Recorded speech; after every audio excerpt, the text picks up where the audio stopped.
কম বেশি মানুষ সব জায়গাতে প্রায় যাওয়ার পায়। কম বেশি মানুষ সব জায়গাতে প্রায় যাবার পায় বা গেইছে, কিন্তু এমন একটা জায়গা আছে যে জায়গা কোনো দিন এই পৃথিবীর কোনো দিন কাউ ঢুকির পায় নাই বা যাবার পায় নাই।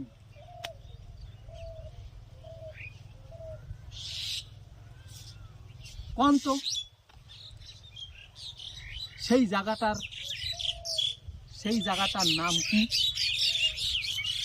সেই জায়গাটার নাম তাও যদি জানি থাকেন মোক কমেন্ট করিয়ে জানাইবেন।